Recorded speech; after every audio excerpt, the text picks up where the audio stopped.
Puppy. എന്തായാലും വലിയൊരു ഭൂകമ്പം പ്രതീക്ഷിക്കാം. എന്ത് പറഞ്ഞാ കേറിച്ചില്ല. ശാരദാമ്മ കണ്ടിരുന്നെങ്കിൽ ഒരടിയിൽ രക്ഷപ്പെടായിരുന്നു. എന്റെ അമ്മ കണ്ടാലും ചേച്ചമ്മ കണ്ടാലും തല്ല ഉറപ്പാ.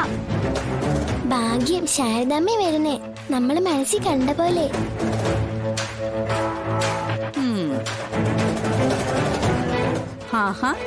എത്തിയല്ലോ. അവിടെ തന്നെ നിക്കാ, കേറുന്നില്ലേ? ശാരദാമ്മയെ കണ്ട് നല്ലൊരു സോറി പറഞ്ഞിട്ട് കേറാന്ന് വെച്ചു. ഓ, ഇത് സോറിയിലൊന്നും നിൽക്കും തോന്നുന്നില്ല. എന്തായാലും നിങ്ങൾ കാണിച്ച തെറ്റല്ലേ. എവിടെയെങ്കിലും പോണമെങ്കിൽ പറഞ്ഞിട്ട് പോക്കൂടെ? എന്തെല്ലാം പ്രശ്നങ്ങളാ ഇവിടെ ഉണ്ടായെന്നറിയോ? അമ്മമാർ രണ്ടും വിറച്ച് നിക്കുക. നിങ്ങളത് കിട്ടാൻ വേണ്ടി കാത്തിരിക്കുക. എന്നാ പിന്നെ ഞങ്ങള് കേറുന്നില്ല. ഒരു അത്യാവശ്യ കാര്യം ഉണ്ടായോണ്ടല്ലേ ഞങ്ങൾ പോയത്. ഇല്ലെങ്കിൽ പോവോ? എന്ത് അത്യാവശ്യമാടി?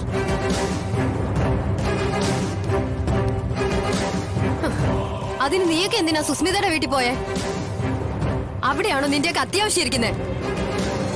പപ്പിയുടെ അച്ഛനെ കാണാൻ പോയതാ.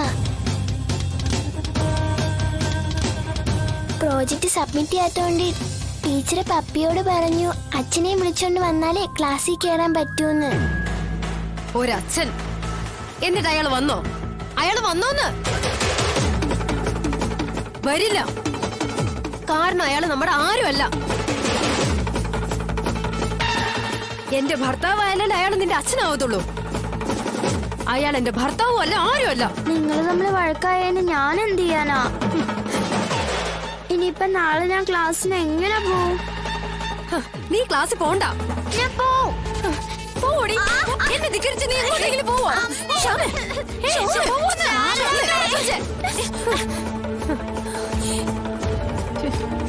അച്ഛനെ കാണാൻ പോക്ക്. ഇനി ഞാൻ അറിയാതെ എവിടെയെങ്കിലും പോയിട്ടുണ്ടെന്ന് ഞാൻ അറിഞ്ഞ നിന്നെ ഞാൻ കൊന്നുകളയും.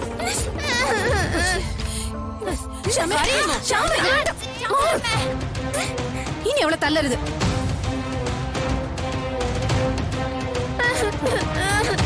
ഇവിടെ ഇന്ന് ഞാൻ എന്നല്ലേ പറഞ്ഞ.